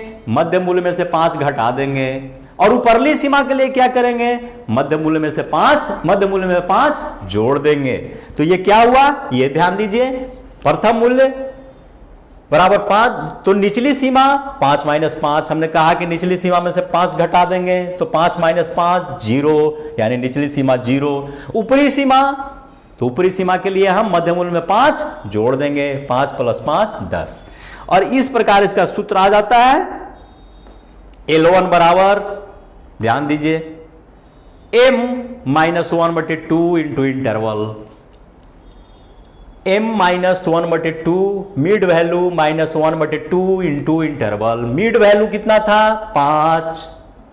1/2 इंटू इंटरवल, इंटरवल कितना का था? 10 का। तो 5 - 1/2, 5 - 10/2 बराबर 5 - 5 = 0। दूसरा L2 यानी ऊपरी सीमा के लिए m प्लस, ये माइनस जो है ये प्लस में तब्दील हो जाएगा। 1/2 इंटू इंटरवल, देखिए 5 + 10/2 बराबर 5 + 5 10। इस तरह क्लास इंटरवल कितना का बन गया? 0 to 10। चले अब हम आगे आए। ये देखिए उसी चीज को इसमें दिखाया है। मध्य मूल्य 5 है तो L1 L2 क्या होगा? मध्य मूल्य 15 है। इसको आप बढ़िया से देख सकते हैं। एक तो समझा दिया, दूसरा 15 है तो 15 है तो L1 हो जाएगा मध्य मूल्य में से 1/2 mi, और दूसरा क्या हो जाएगा? Plus 1/2 m + 1/2i। पहला m - 1/2i, m कितना है? 15, ठीक है। और ये 1/2 और i कितना था? 10। इसको डायरेक्ट रख दिया है i/2, 10/2, तो ये आ गया 10। इसमें क्या होता है? जुट जाता है वही चीज, यानी 1/2i इसमें जुटता है तो ये हो गया 20, यानी 10 20 का। इस तरह से आप प्रैक्टिस कर सकते हैं, घर पर भी निकालिएगा। अब ये है एक आता है से कम विधि का उपयोग कर संचयी आवृत्ति वितरण का निर्माण करें। तो हम बताए थे कि से कम और से अधिक आपको कहाँ लिखना है, ठीक है। ये आप ये ध्यान दीजिए, इस पर फिर से एक बार जरा सा फोकस कर लिया जाए कि से कम हम कहाँ यूज करते हैं और से अधिक कहाँ यूज करते हैं। ये था आपका से कम में, ये देखिए जब ऊपरी सीमा से लेते हैं, ऊपरी सीमा दिया हुआ रहता है तो से कम, और जब निचली सीमा है तो से अधिक। से कम में हम क्या करते हैं? आवृत्तियों को जोड़ते हैं, और से अधिक में आवृत्तियों को हम घटाते जाते हैं, ठीक है। तो इसी को हम फिर आते हैं यहां पर एक मैथ है, इस पर इसको देख लिया जाए।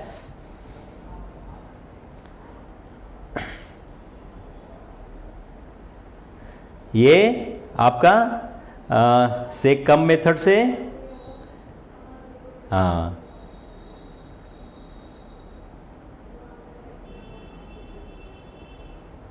मध्य मूल्य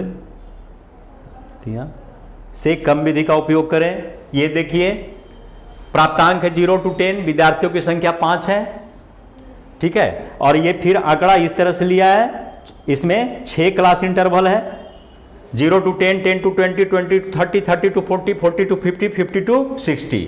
इसमें आवृत्तियां हैं ये 5, 7, 12, 16, 6, 4। तो इसको जब हम से कम विधि का प्रयोग करेंगे तो ये ध्यान दीजिए क्या होगा।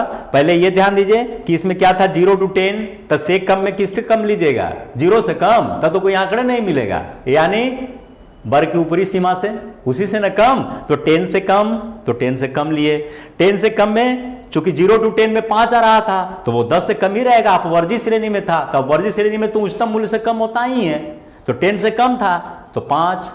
सेकंड में 20 से, तो अब 20 वाला में हम ये देखें कि इसमें कितना था, 10 से 20 में 7, तो ये 7 वाला भी आएगा और 5 वाला भी 20 से कम में आ जाएगा, और इस तरह ये जुड़ते हुए चला जा रहा है। प्रत्येक बार ये आवृत्तियां 5, 7, 12, 16, 6, 4 है ना, ये जुड़ते हुए अंत में कितना बन जा रहा है 50। 30 से कम में कहा जाएगा तो 20 से 30, 10, 0 से 10, 10 से 20, 20 से 30 के बीच में जितनी आवृत्तियां होंगी सब आपस में जुट जाएगी, यानी वो आवृत्तियां थी 5, 7, 12, तो ये जुट करके हो गई 5, 7 + 12 यानी 24। उसी तरह 40 से कम में 0 से 10, 10 से 20, 20 से 30, 30 से 40 के बीच में जो भी आवृत्तियां आई सब आपस में जुट गई, ये हो गया।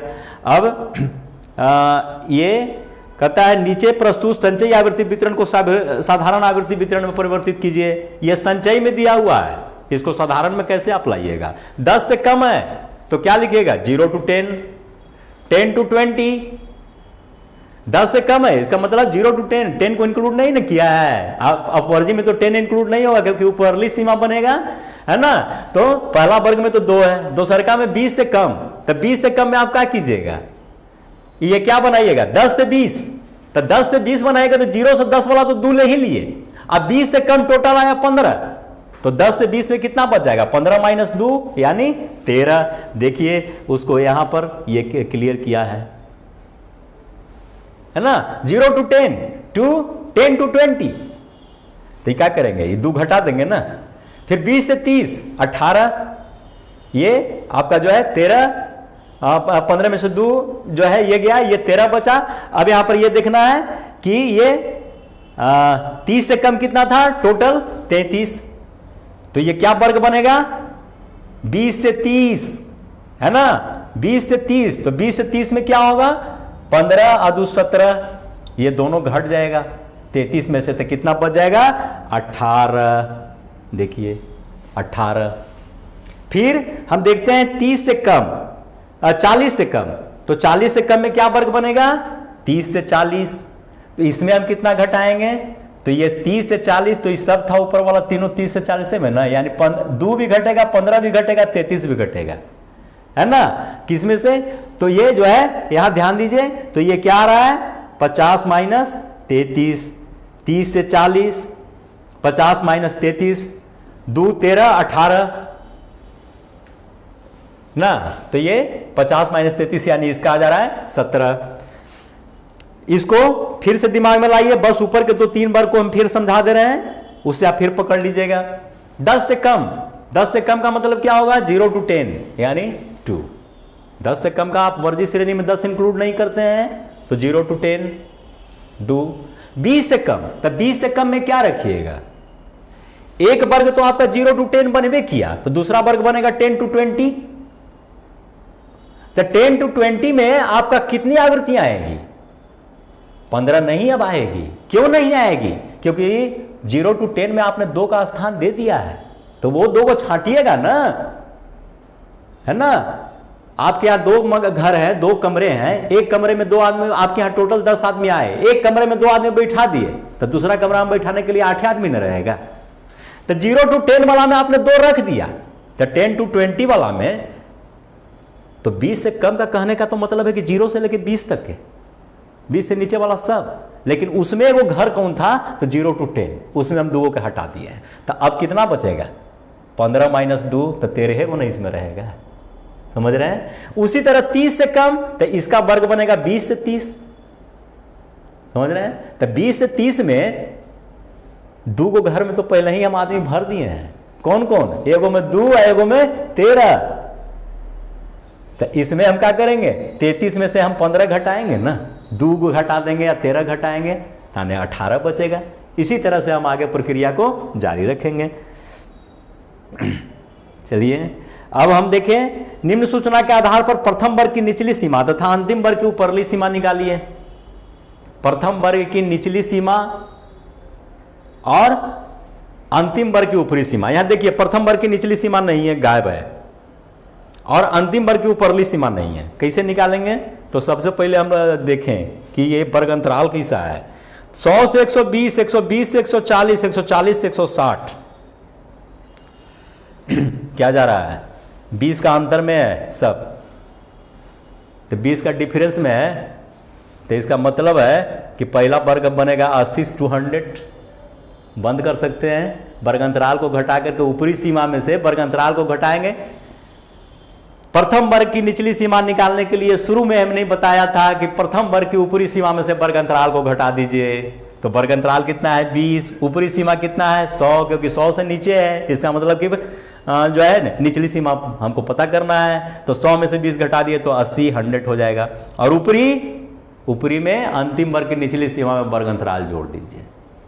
निचली सीमा निकालने के लिए प्रथम वर्ग की ऊपरी सीमा में से वर्ग अंतराल घटा दीजिए, और अंतिम वर्ग की ऊपरी सीमा निकालने के लिए अंतिम वर्ग की निचली सीमा में 20 या जो है वर्ग अंतराल जोड़ दीजिए। तो यहां हम 20 घटा देंगे तो ये बन जाएगा 80, 100, और इसमें 20 जोड़ देंगे तो बन जाएगा 160, 180 आपका। ठीक है, इसी तरह आगे आंकड़े हैं। निम्न आंकड़ों से प्रथम वर्ग की निचली सीमा तथा अंतिम वर्ग की ऊपरी सीमा ज्ञात कीजिए। प्रथम वर्ग की निचली सीमा 10 से कम, तो अंतराल देखिए, यहां थोड़ा अंतर है पिछलका से। पिछलका में क्या था? सब अंतराल सेम था 20 के, लेकिन इसमें ध्यान दीजिए, थोड़ा सा दिमाग लड़ा दिया है, अंतराल में अंतर है। यहां अंतराल 10 का 10 से कम, यानी 0 से 10 के बीच में संख्या रखेंगे तो 10 का अंतराल। यहां 10, 30, 20 कहा जा रहा है, यहां 30, 60। बड़ा गड़बड़ है। 30 का, 60, 100, 40 का।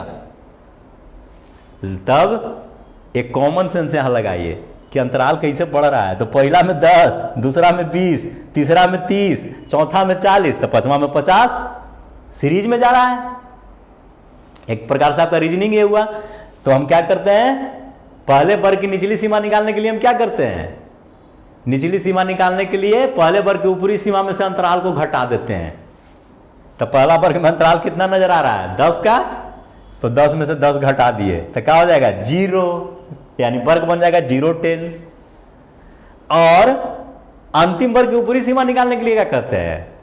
तो अंतिम वर्ग की ऊपरी सीमा निकालने के लिए अंतिम वर्ग की निचली सीमा में हम अंतराल को जोड़ देते हैं। तो ये 100 प्लस अंतराल यह कितना आएगा? पहला में 10, दूसरा में 20, तीसरा में 30, चौथा में 40, तो इसमें 50, यानी 100 जोड़ 50, 150। तभी वर्ग बन जाएगा 0 to 10, 10 to 30, 30 to 60, 60 to 100, 100 to 150। ठीक है, चले अब आगे आए। नीचे प्रस्तुत आवृत्ति वितरण में मध्य बिंदु ज्ञात करें। ये 0, 10, 10, 20, 20, 30, 30, 40। ठीक है, L2 प्लस L1 से भी आप याद कर लीजिए मध्य बिंदु इजिली। 5, 15, इस तरह से आप बढ़ाते चल जाइएगा।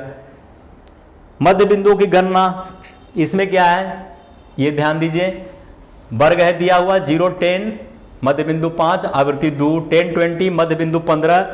ठीक है, तो ये उसी को लिया है यहां पर मध्य बिंदु की गणना। इसमें एक तरह से उसी को दिखा रहा है। 0, 10, इसका मध्य बिंदु 5 है, आ ही रहा है जो आपको बता दिए। अब इसमें देखिए मध्य बिंदु है तो आवृत्ति क्लास इंटरवल बना लीजिए। ये मध्य बिंदु यहां दिया हुआ है, ये थोड़ा सा उससे थोड़ा सा हार्ड पड़ जाता है। ये हार्ड नहीं है, खाली दिमाग का मूवमेंट है क्या कि इसमें तो मध्य बिंदु आराम से L2 प्लस L1/2 कर देंगे।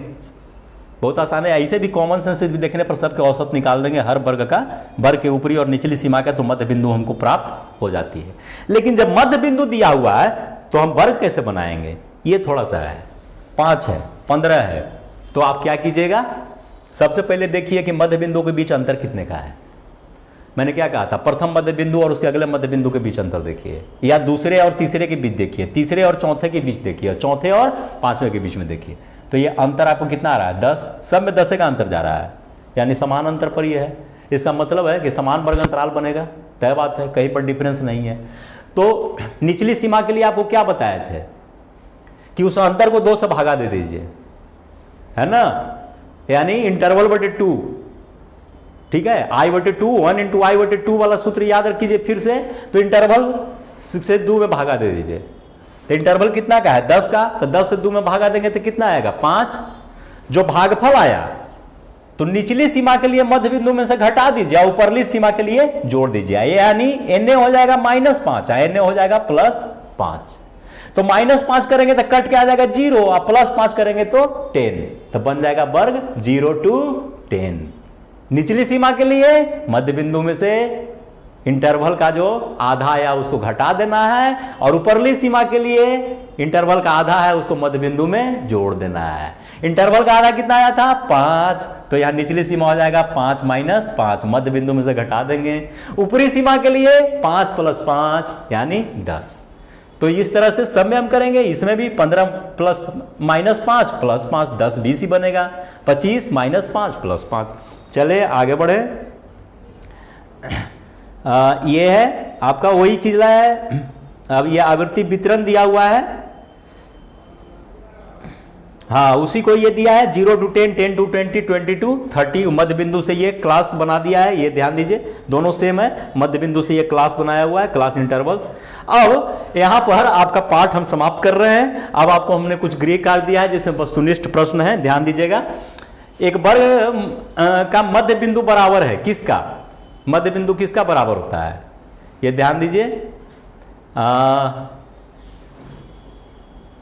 L2 एक वर्ग का मध्य बिंदु कैसे निकालते हैं, L1 + L2 बटे 2। ये यहां पर एक वर्ग मध्य बिंदु बराबर है, यहां विकल्प थोड़ा सा ये हो गया है, सही नहीं है, ये L2 - L1 नहीं, वो L2 + L1 बटे 2 होगा। चलिए आगे हम देखते हैं। दो चरों के बारंबारता वितरण को इस नाम से जाना जाता है, क्या, एक चर वितरण, द्विचर वितरण, बहुचर वितरण। तो द्विचर वितरण। परास किसे कहते हैं, परास यहां पर मैंने एक शब्द दिया है जानबूझ करके, आप इसको विस्तार भी बोल सकते हैं। आप 9th में पढ़े होंगे या 10th में फिजिक्स की किताब में, चुंबकीय परास, मैग्नेटिक रेंज, तो उसी को हम विस्तार को ही हम परास बोलते हैं, क्षेत्र, ठीक है। तो परास का अर्थ क्या है, अधिकतम एवं न्यूनतम प्रेक्षणों के बीच अंतर, अधिकतम एवं न्यूनतम प्रेक्षणों का औसत, अधिकतम एवं न्यूनतम प्रेक्षणों का अनुपात, तो अंतर है। चले नेक्स्ट आए लघुत्तरीय प्रश्न। अखंडित श्रेणी से क्या समझते हैं, ये सब पहले बताया हुआ है। अखंडित श्रेणी का एक उदाहरण दें। अखंडित श्रेणी जो मतलब वर्गांतराल में चलता है, ठीक है। समावेशी श्रेणी का एक उदाहरण से समझाएं। समावेशी श्रेणी में क्या करना है, वर्ग की ऊपरी सीमा को अगले बार की सीमा में नहीं लाना है, यानी अगले वर्ग में की निचली सीमा के रूप में नहीं रखना है, एक के अंतर रखना है, ठीक है। दीर्घोत्तरीय में आंकड़ों के वर्गीकरण में प्रयुक्त होने वाली अपवर्जित तथा समावेशी विधि का वर्णन करें, ये नोट्स में अवेलेबल हो जाएगा। इसके अलावा हमने आपको 2-3 प्रॉब्लम्स दे दिए हैं जो हम आपको काफी समझाए। इस पर से कम संचयी आवृत्ति में परिवर्तित कीजिए, से कम में है परिवर्तित करना, ठीक है। तो से कम में हम क्या करते हैं, जोड़ते चल जाते हैं, है ना, और से अधिक में घटाते। बस इतना ही हम यहां पर आपको यह इशारा करेंगे, बाकी हम काफी समझा चुके हैं। निम्नलिखित समावेशी श्रेणी को अपवर्जी में बदलिए। अपवर्जी के लिए आप क्या कीजिएगा, ये ध्यान दीजिए कि आप इन अंतर को निकाल दीजिएगा, 19 और 20 के अंतर को, इसकी ऊपरी सीमा और इसकी निचली सीमा, और उसको 2 से भागा दे दीजिएगा। भागा देने के बाद प्रत्येक वर्ग में क्या कीजिएगा, भागा का रिजल्ट आएगा 0.5, तो निचली सीमा में से 0.5 घटा देंगे और ऊपरी सीमा में 0.5 हम जोड़ देंगे, यानी 14.5 19.5। इस तरह से हम जाएंगे। तीसरा है नीचे अखंडित श्रेणी में से कम और से अधिक दोनों का प्रयोग कीजिए, ठीक है। बस आज यहीं तक हम समझते होंगे, आप अच्छी तरह समझ गए होंगे, और ये आपका जब तक केंद्रीय प्रवृत्ति के माप नहीं है उसका सबसे इंपॉर्टेंट चैप्टर है। धन्यवाद।